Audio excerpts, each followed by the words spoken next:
Hello and welcome back to another modern point-and-click adventure game video.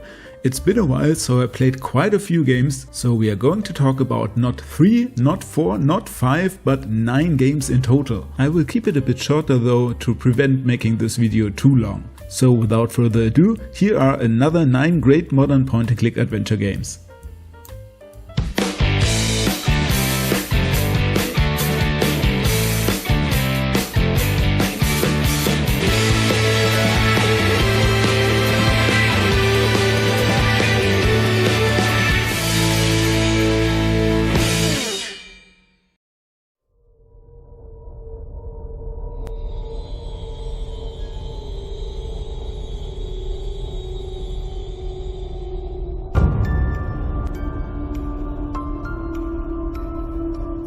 The first game in this video is Abscission, a point-and-click horror game from 2023. As you might know from my other videos, I'm a big fan of body horror and Lovecraftian cult storylines, so this game is just like it had been made for me. And the story is really cool and interesting. It's one of the few games that made me think really hard about the final decision you have to make, as this story turns out to be not just black and white but rather nuanced. The whole game has this very creepy atmosphere, and I think the bit amateurish art style actually adds to that. The characters and many of the locations have this unsettling vibe to them, making this a world you really don't want to live in. The puzzles are also pretty good and well balanced, so I have no complaints here. So if you want to get an unsettling game for spooky time, I can really recommend this one. The story and the whole atmosphere definitely stayed with me long after I've played through it. Most importantly, employer of the greatest assistant manager in the whole world. Me, Tom Barron, Esquire. Or at least that'd be the case if I wasn't so ridiculously late for work right now. Like so late I'm pretty much early for tomorrow. It's been a while since a game made me laugh that hard like the Biggleboss Incident.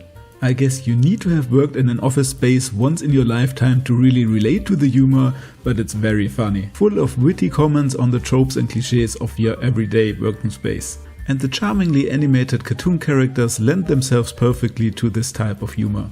The puzzles are nothing out of the ordinary and more on the easier side, I would say, but you have access to a lot of locations, so the game doesn't feel like it's holding your hand too much.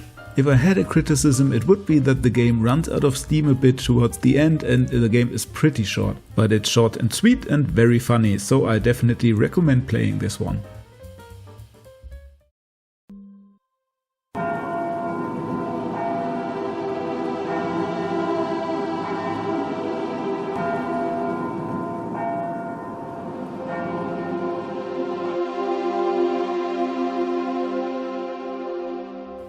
And I've got another spooky game for you.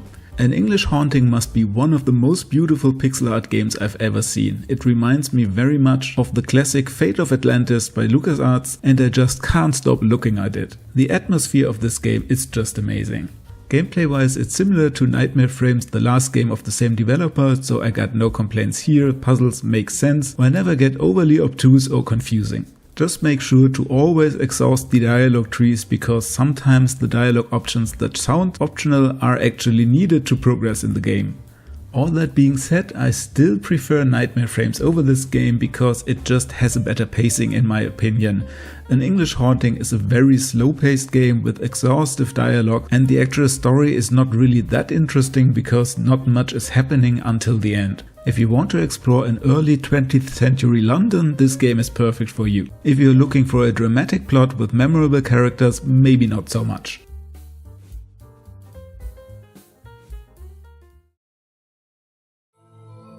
Now before we continue, let me tell you about an adventure game I'm currently working on.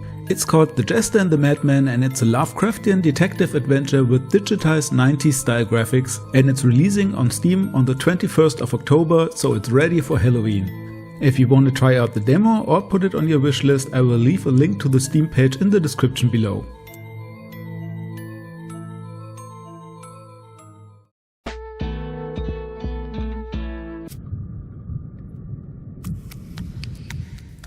I bought the Tourist Trap on a whim when I saw the screenshots and thought, hey, that's a nice island adventure game here. But as with Perfect Tides, this game is not just fun and games, but covers more serious topics like exploitations in the tourist industry and how greed and capitalism can ruin an island paradise. So don't let yourself get fooled by the light-hearted presentation and the quirky graphics. That being said, obviously this game doesn't take itself too seriously and is chock full of absurd events and zany characters. Unfortunately, the game never really clicked with me as the humor relies too much on absurdity and not so much on punchlines or witty dialogue, and the whole game was just a bit too strange and weird for its own good to be relatable. That being said, maybe I'm just not the target audience, as it felt like it was directed towards a younger audience probably. It definitely has its own unique charm, and if you're curious, maybe you want to check it out nonetheless.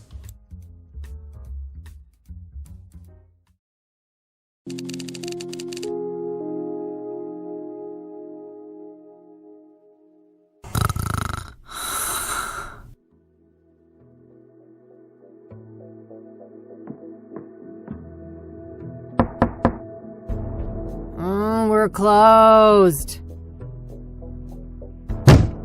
For fuck's sake.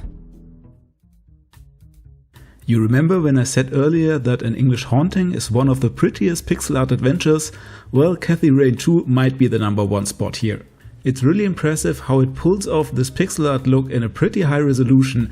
Many games tried to do that before, but very few managed to do it. And the production values of this game are absolutely top league. You oftentimes get these animated close-ups that normally are reserved for an intro cinematic, but here they are thrown in the mix like it's not a big deal. And don't even get me started about the stellar voice acting. Every line that comes out of Cathy's mouth is just pure gold. So Cathy is one of my favorite characters from modern point-and-click adventures, and I was overjoyed to reunite. But when you have a sequel, you automatically compare it to its predecessor, and I have to say I like the first game a little bit more. Not from a gameplay perspective, that's where Cathy Rain 2 really shines, but more from the story and character development side. The story just felt a bit like a rehash of the first game, and Cathy at sometimes is really unnecessary mean in the game and doesn't really seem to change throughout the game, so I expected her to learn something, but she acted pretty much the same at the end as she did at the start. Still, this is a great game with cool characters, cool locations and some very interesting ideas, and I recommend it for everyone to play.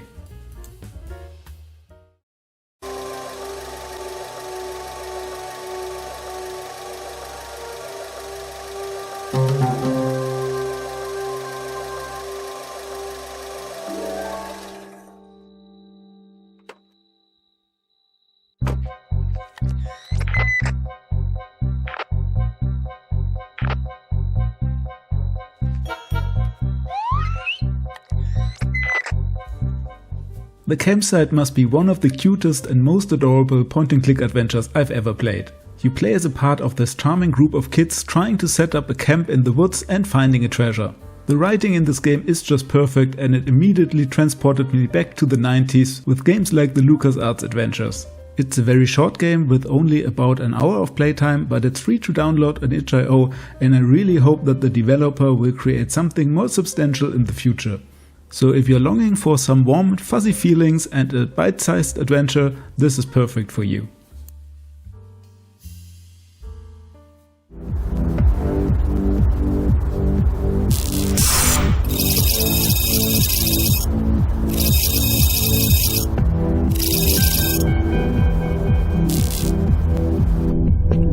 Right, a night off, finally.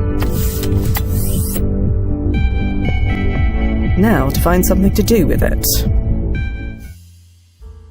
Old Skies, the newest game by the legendary Dave Gilbert and Watch It Eye Games. Another high-profile release we got this year, and of course I had to play it. And what can I say? It really delivers. Even though I was a bit skeptical about the game because personally I'm not a big fan of time travel stories, but this one was rather entertaining. The heart of the game is definitely the story or the storylines that take place over different time periods and come back together at the end to form a cohesive overarching storyline.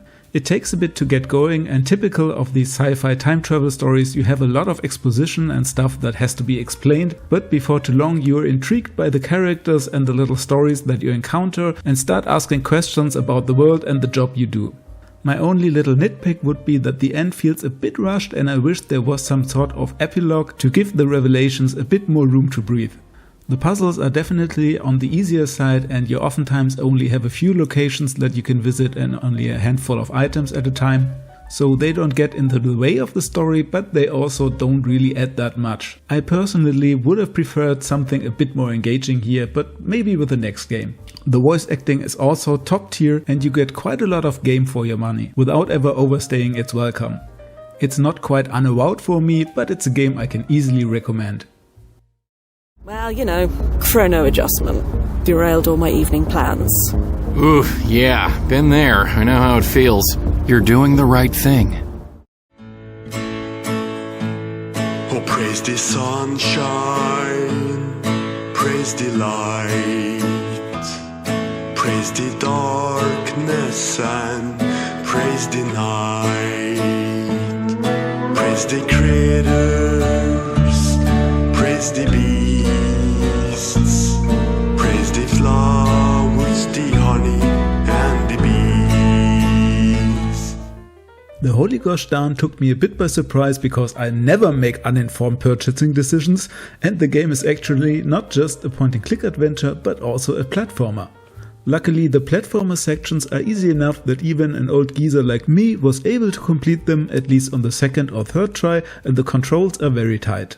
But the main attraction of the game is its time traveling mechanic. You can rewind time in this game not only to certain events but actually minute by minute, though you will lose your items and all the progress you made so far. But with the newly acquired knowledge you can tackle puzzles in a different way, and later you can even upgrade your timepiece to save a specific item and take it with you to the past. This sounds very complicated, but it becomes second nature very quickly, and it leads to some of the most unique and interesting puzzles that I got in an adventure for quite some time.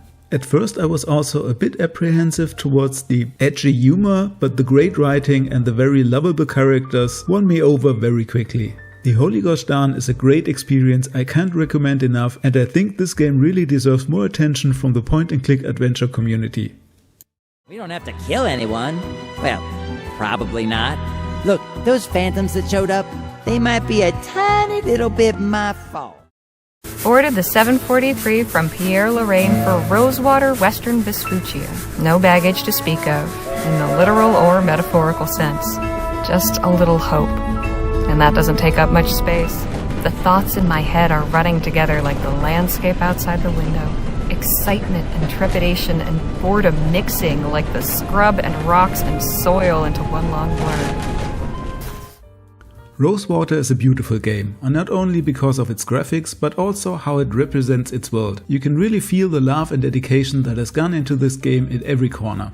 So if you love games for the world building, the little stories that are told within, and the lively characters, this game is definitely for you.